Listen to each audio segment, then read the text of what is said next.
So what you find in many classical traditions is that they will talk about different levels of creation. So there's the physical level, there's the etheric life energy level, that in China would be called qi, or in Japan would be called ki, or in India would be called prana. The Greeks would call it the ether. So this etheric vital force energy is above that of the physical. Then there are consciousness levels, beginning with what we call in the West the astral level. Well, with all these different levels, we have to understand a progression that is taking place in modern science. And to do that, I think it's very helpful to review a particular concept coming from Rudolf Steiner. Rudolf Steiner mentioned at one time that people don't properly understand what electromagnetic energy is, because time and time again in subtle energy research in modern times, things dealing with etheric life force, with qi, we try to get validity from modern science by saying the vital life force is electromagnetic. But in fact, according to Steiner, electromagnetic energy is not the vital life force. If it was, you could plug the base of your spine into an electrical outlet and get charged up. But it doesn't work that way. In fact, there's a vibrational component in electromagnetic energy that is extremely toxic. And that's why people get electrosensitivity and have detrimental effects from electrical fields. So what he mentions is that what the vital life force is, that's above the level of the physical, in every classical tradition, they understood that this vital life force is what went into the physical and animated it. It's the animating power. So when we understand that, we'll understand that when that power has animated the physical body, that animation process creates resistance passing through the conductor of the human body, passing through the conductor of physical materials, and that means that this faster than light energy slows way down. And this particular energy from the ether begins to decay. The decay of the etheric energy, of the vital force energy, is what we call electromagnetic energy. That's why Nikola Tesla, in his work, said, well, today in technology, we worked with retarded Hertzian waves that are slower than light. But Tesla, in the 1890s, said there's another type of wave, scalar waves, that are faster than light. And that's the real thing behind the electromagnetic energy. So for what I'm about to describe to you, the concept is then that our electromagnetic energy is in fact decayed life force.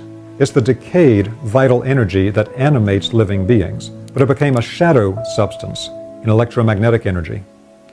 Now it becomes gross enough, it becomes dense enough that we can use it to do things like turn a physical motor and create our modern technology. Hard to do that with the ether. You can animate a living being. And it's said that some traditions have been able to harness the ether to be able to turn motors. And there's a lot of work going on in this field today in things like the Tesla Society. But that gross level of the energy and electromagnetic energy is what we use in modern technology. But here's the problem, that when we have the mastery of the electromagnetic spectrum and of the spectrum of matter, the periodic table, all of our technology today is based on how we stick this electromagnetic energy into specific pieces of physical matter, into silicon doped with germanium or whatever it might be, to hold a specific frequency. But what they ignore is what about the next level up? Because after the electromagnetic, which Steiner would call sub-nature or sub-physical, and then the physical level, then you have the vital life force. We should be aware that every major spiritual tradition on the planet, every traditional culture until about 300 years ago, all over the world, always focus their healing on the vital life force. That's true in every culture. It's only a very modern development to focus only on the physical body and claim there is no vital life force. So since we looked at only the sub-physical and the physical for our modern technology, there was absolutely zero consideration given to the fact that these types of vibrations created by this technology are going to affect the vital life force level. So that vital life force level has got to come in to a new, more expanded scientific form of understanding. And again, we tend to try to understand it today through the number prism of the 3 gunas in Ayurveda, through the 5 elements of Chinese medicine, etc. But again, we can expand that into a spectrum that would include all of this phenomena together. So the discovery of this vibrational spectrum of all the subtle energies that are too subtle to be picked up by electromagnetic equipment began to take place in the 1930s in France. One of the major researchers was a radio wave engineer named Louis Turin. And Louis Turin had studied French radiesthesia, the method of being able to pick up subtle vibrations through the use of particular types of pendulums or other tools. In this work, they don't ask any mental questions. They don't program the pendulum mentally ahead of time for movement. Rather, the pendulums have particular types of angles or shapes built into them that resonate with a particular vibrational force, or they can be tuned to a series of different vibrations. Then, through the movement of the pendulum or other type of measurement tool, you'll then be able to perceive simply the presence or the absence of an invisible vibration that most people cannot perceive. Some people who are very sensitive energy healers or psychics may be able to perceive some of these energies. But what the tool allows you to do is then to pick up that vibratory force coming from any person, place, or thing. So with the work of Louis Turin as a radio wave engineer, he understood that there are all types of waves that are passing through us all the time that you'll have no idea even exist unless you have a tool to be able to detect it. So he knew from radio wave technology, radio waves are passing through things all the time. You don't know they're there until you use a crystal and you tune the crystal to pick up the broadcast. So as far as I'm concerned, this was a gigantic development in subtle energy work, to be able to differentiate the complete spectrum of all subtle energies into 12 parts. This is what we call quality scales or pigment as a color. It can manifest in the scale of sound as a tone. It can manifest in the scale of shape as a particular geometric form. So these archetypal vibrational powers can manifest in different qualities, but they referred to them in the French work through the names of colors because that was something people could directly relate to.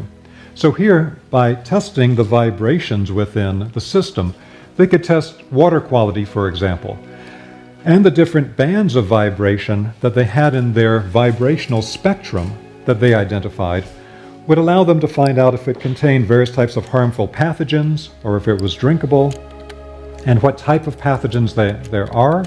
There would be different vibrational waves for dangerous chemicals than if there were dangerous bacteria, for example. It also allowed them then to detect what is the subtle vibration coming from different disease states, and what then would be the vibration that would then counteract or neutralize that particular wave. So this was referred to as the ray of illness and the curative ray. And so here you see the way that he's characterizing different illnesses and the wave that destroys the pathogen according to the different bands of the spectrum. So just as we have an electromagnetic spectrum, so we have a spectrum of these subtle radiations. And so when we talk about these different bands, I just want to give you a couple of quick examples. Let's say we use the orange band described by the French. The orange band could be found in natural substances and things like frankincense. Frankincense oil is full of the orange band. It doesn't look orange, but that's not the point of it. The vibrational quality is that of the orange band. You'd have to be able to test it to know that. But what does the orange band do? It stimulates the lungs, it clears the kidney and bladder. In fact, it is the orange band vibration that allows you to urinate and defecate. Just before a person urinates or defecates, their bladder or their colon will fill with the orange vibration, and that then leads to the purging effect. So one of the powers of orange is to purge energies. Energizes the thyroid, relieves muscle cramps and spasms, etc. At an energetic level, it purges, loosens, eliminates, cleanses, and it can also have even an explosive type of action to it. But at the emotional mental level, it promotes joy, happiness. It overcomes depression, discontent, fear. So when they would use frankincense, they knew in the ancient traditions that when you applied it to a person's third eye center or to their crown, it would force a purging of the energy out of these centers, and then that center could then become active. But there's another vibration that is hidden inside of frankincense. In addition to the orange band vibration, there's also the gold vibration, which we'll talk about in just a moment. The gold vibration actually allows the spiritual potential, the seed that's inside the energy centers, to begin to ripen and come forward. So at this point, the French, in identifying the universal vibrational spectrum, were then able to understand the functional effects of all of these things. Now the thing is that in the original French works, they did not clearly describe, though, what the functions at all of these different levels were of all of the colors. Now the most mysterious of the vibrations is what they called negative green. It's directly opposite the positive green energy quality here. That's what we think of as green. Opposite it is an invisible wave, almost never visible. If it was to be visible in light, it would appear as gray. But for most of the time, it never actually appears as anything that you can actually see. It was one of the great secrets of ancient Egypt and other old traditions, connected to the Shakti concept of the Himalayan tradition. And what it actually does is it is the carrier wave that sends all the other energies. It was found by the French it could penetrate thicknesses of lead that could not be penetrated by X-rays. And so they were fascinated by it. And so in applying the negative green carrier wave energy, it is what inside the physical body actually moves the energy from one location to another, makes the organs work. And it also sends things from one system to another system. It is what conducts the energy in the energy meridians of the body, like the acupuncture meridians from the Chinese tradition.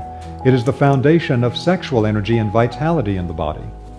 At the emotional and mental level, it breaks down resistance, opening up the blocked psychological aspects of a person to open to massive shifts in one's life and brings subconscious blockages into awareness. At the spiritual level, it actually conducts the energy from higher plane levels into the human physical body. And the more spiritual activity a person does, blessing, prayer, meditation, etc., the stronger this vibration is from their energetic field.